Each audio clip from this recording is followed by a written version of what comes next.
Também que ele não seja recém-convertido, para não ficar soberbo, para não se ensoberbecer, para não cair na condenação do diabo.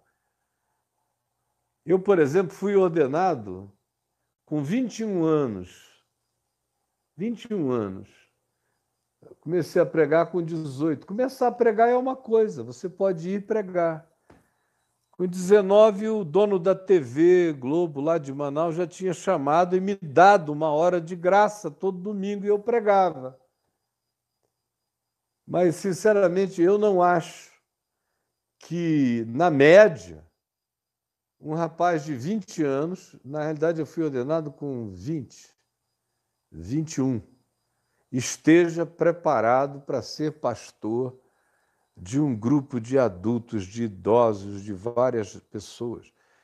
Eu fui uma grande exceção, porque eu tomei para mim aquele mandamento que diz: ninguém despreze a tua mocidade, como sendo uma das coisas mais importantes para a minha vida. E eu vivi todo o mundo, eu estou falando aqui na presença de milhares, vou ser ouvido por milhões, e essa minha voz vai chegar em tudo que é casa de pastor, de todos os tempos. Se eu estivesse mentindo, vocês iriam ver a quantidade de repreensões que eu teria, mas ninguém abre a boca, sabe por quê? Porque com 21 anos eu fui ordenado e fui irrepreensível. Cuidei dos mais novos como se fossem filhos, dos da minha idade como se fossem irmãos e irmãs, dos mais velhos como se fossem pais e mães. Décadas e décadas. Não tem ninguém para dizer que foi diferente, porque nunca foi diferente. Sempre foi assim. Por isso, não seja neófito, porque o neófito é empolgável.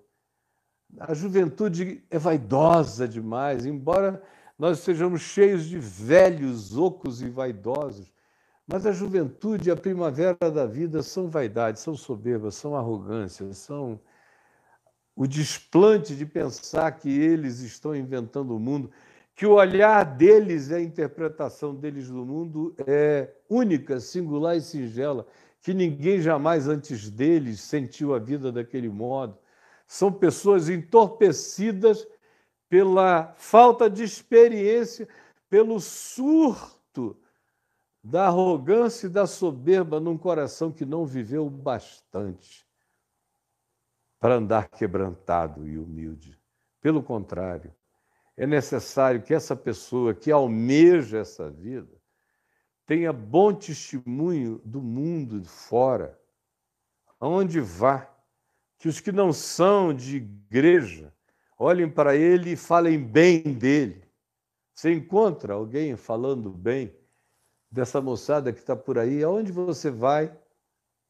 Se você disser, eu sigo fulano de tal, o que você vai ouvir no mundo, do lado de fora, não entre crentes aparvalhados, mas no mundo.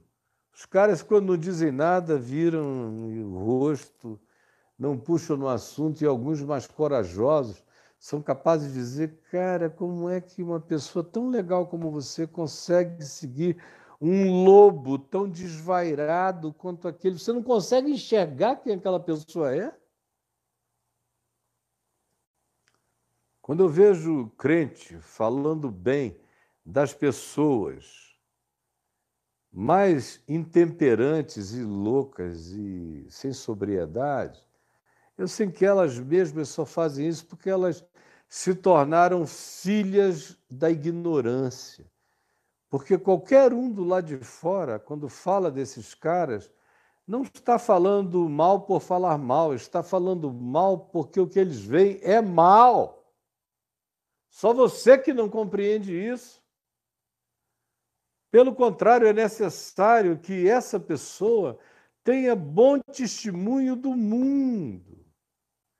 Que o mundo tire o chapéu para ele e diga: ali vai um homem bom, uma pessoa que caminha com sublimidade. E tem que ser afim de que ele próprio não caia no opróbrio e no laço do diabo, para que ele não se torne um diabo social. Um diabo social. É isso que Paulo diz a Timóteo: olha, tem gente aí almejando isso, se tornar uma referência, então tem que ser do bem, não pode ser do mal. E Paulo escreveu isso aqui, provavelmente no ano 64. Deve ter escrito daquela região da Macedônia ou de Filipos. Ele iria morrer alguns anos depois, estava se aproximando já o tempo da morte dele.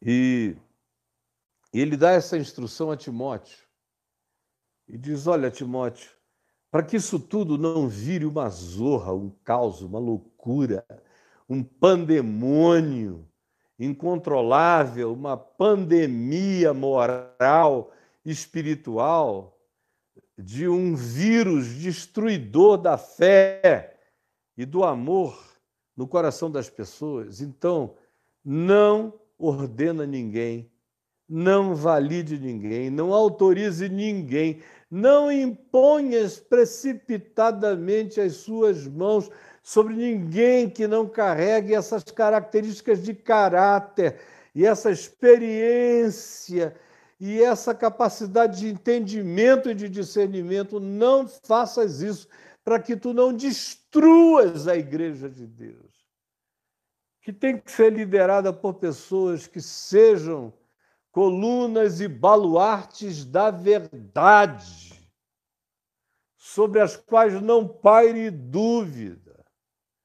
Aí você pode chegar e dizer: olha, Caio, quando eu falo no teu nome, por aí tem um monte de gente que fala mal de ti. Dentro de igreja, os filhotes dos intemperantes, dos loucos, dos violentos, dos maldizentes, dos que não têm sobriedade e que vocês chamam de pastores de vocês, esses me tratam assim porque o sarrafo do evangelho da minha vida está muito acima da cabeça da loucura deles. Então eles vão dizer o quê? Ou eles se convertem ou eles falam mal de mim. Agora, eu desafio você, pode ir para o mundo, aonde estão as pessoas, no mundo, nos ambientes mais mundanos, e fale de mim que você vai ouvir um outro testemunho. Um testemunho do bem, um testemunho que vai te dizer: ali vai alguém que anda na bondade e no amor de Deus. Eu respeito e admiro aquela pessoa. Ali o evangelho é falado com verdade, com coerência e é vivido com simplicidade, com humanidade. Eu estou me jactando com arrogância? Não. Eu estou falando o que tem que ser falado, a verdade que precisa ser dita. Isso Paulo escreveu aí por volta do ano 64.